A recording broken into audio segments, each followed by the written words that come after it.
Salam, nama Tuhan. Kembali kita akan merenungkan firman Tuhan di siang hari ini. Mari sebelumnya kita akan berdoa. Bapa yang baik, terima kasih untuk kesempatan di siang hari ini. Kembali kami akan merenungkan firman-Mu. Roh Kudus yang akan pimpin perenungan firman Tuhan di siang hari ini. Terima kasih, kami bersyukur di dalam nama Tuhan Yesus. Amin. Nama Tuhan. Saudara, kita sebagai pribadi pasti pernah melakukan tindakan meniru. Pasti pernah meniru. Baik kita sadari maupun enggak kita sadari, baik kita akui atau tidak kita akui, kita pasti pernah meniru. Dan menurut saya itu sah-sah saja, itu wajar-wajar saja. Karena memang meniru merupakan salah satu teknik belajar yang dilakukan oleh manusia. Jadi salah satu teknik belajar yang dilakukan manusia adalah meniru atau modeling. Jadi seseorang akan mengamati orang lain, mengamati perilaku, mengamati cara berbicara, mengamati semuanya, dan tanpa disadari akhirnya melakukan tindakan yang sama, meniru. Jadi baik langsung maupun tidak langsung, meniru atau tindakan meniru pasti pernah kita lakukan.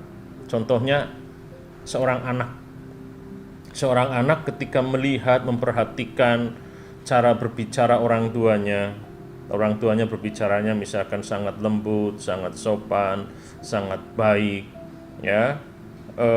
anak itu mengamati, anak itu memperhatikan, dan itu berlangsung terus menerus, dan akhirnya anak itu akan sama, dia akan meniru, disadari ataupun nggak disadari, dia akan menjadikan orang tuanya itu sebagai model cara berbicaranya. Demikian juga cara berpakaian, penampilan itu juga. Sebaliknya, ketika ada orang tua misalkan ngomongnya kasar, ngomongnya tidak beraturan, pakaiannya juga misalkan asal-asalan, anak itu memperhatikan, melihat, bisa saja karena anak itu memperhatikan, mengamati, secara tidak langsung anak itu juga melakukan peniruan, meniru. Dan kalau zaman sekarang apalagi, zaman media sosial, informasi yang begitu cepat, anak meniru bukan hanya dari orang tua ataupun orang-orang terdekat, tapi melalui media sosial, anak bisa meniru apa yang dilakukan oleh orang lain. Ketika melihat tayangan melalui handphonenya, dia akhirnya bisa meniru, mengikuti apa yang dia lihat, mengikuti apa yang didengar. Makanya tidak heran beberapa waktu yang lalu ada banyak kejadian karena viral, anak-anak yang memberhentikan laju truk yang sedang melaju dengan kencang, dan akhirnya itu spontan di beberapa tempat terjadi kasus yang sama. Itu meniru. Jadi meniru menurut saya hal yang manusiawi dan hal yang memang biasa dilakukan, dan dalam hal tertentu meniru boleh. Walaupun di hal-hal yang lain harusnya kita nggak meniru, tetapi meniru itu hal yang alami dan manusiawi, karena tadi salah satu proses belajar manusia itu dengan cara meniru. Saudara, kalau kita baca dalam firman Tuhan, Yohanes yang ketiga ayat yang ke-11 dikatakan, saudaraku yang kekasih, janganlah meniru yang jahat, melainkan yang baik. Barang siapa berbuat baik, ia berasal dari Allah, tetapi barang siapa berbuat jahat, ia tidak pernah melihat Allah. Jadi saudara, di sini Yohanes memberikan nasihat kepada Gayus sebagai penerima surat dan juga kepada jemaat yang lain untuk meniru. Jadi meniru boleh, karena itu memang salah satu proses belajar manusia. Dalam hal tertentu meniru boleh, tetapi Yohanes mengatakan kita boleh meniru, bahkan kita harus meniru, tapi meniru yang baik, bukan meniru yang jahat.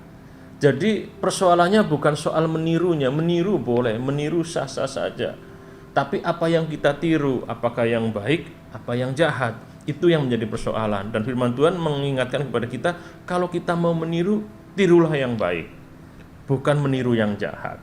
Dalam konteks ini sebenarnya Yohanes sedang mengingatkan kepada Gaius sebagai penerima surat dan kepada jemaat mula-mula yang lain, supaya mereka tidak terpengaruh oleh seorang yang bernama Diotrephes.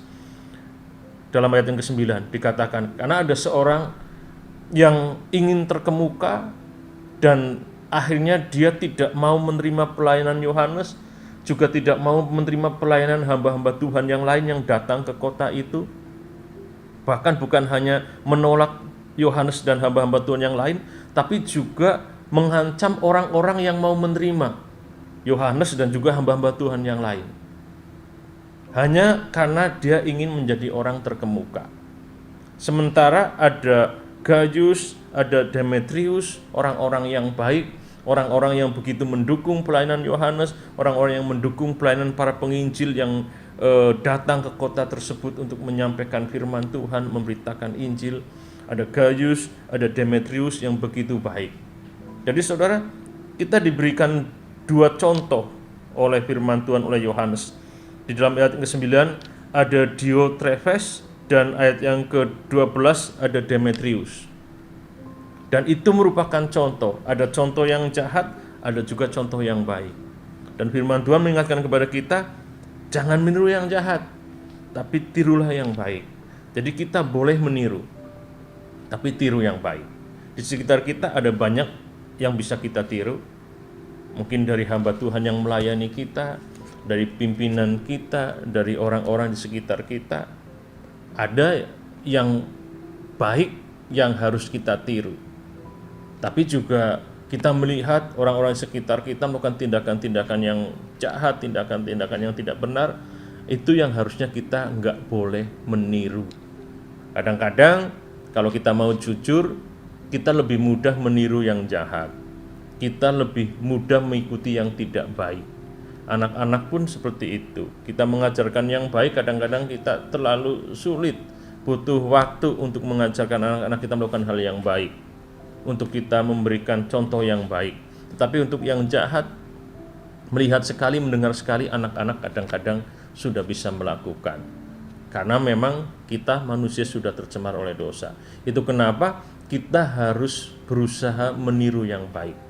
Dan tanpa disadar, kita sebagai orang tua, mungkin kita juga ditiru oleh orang lain. Sebagai pemimpin, tanpa disadari kita juga menjadi model bagi orang lain. Oleh karena itu kita juga harus tunjukkan yang baik, supaya hal-hal yang baik dalam diri kita diikuti, ditiru oleh orang lain. Bukan menunjukkan hal-hal yang jahat sehingga anak ataupun orang yang kita pimpin akhirnya ngikutin yang jahat dari kita. Jadi saudara, tirulah, ikutilah yang baik, bukan yang jahat.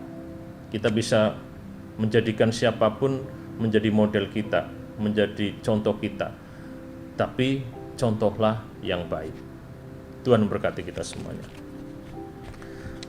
Terima kasih Bapak. Renungan singkat sudah kami lakukan. Tuhan tolong, Roh Kudus sendiri yang akan memampukan kami untuk semakin memahami kebenaran firman Tuhan ini, dan untuk melakukan kebenaran firman Tuhan ini dalam hidup kami sehari-hari.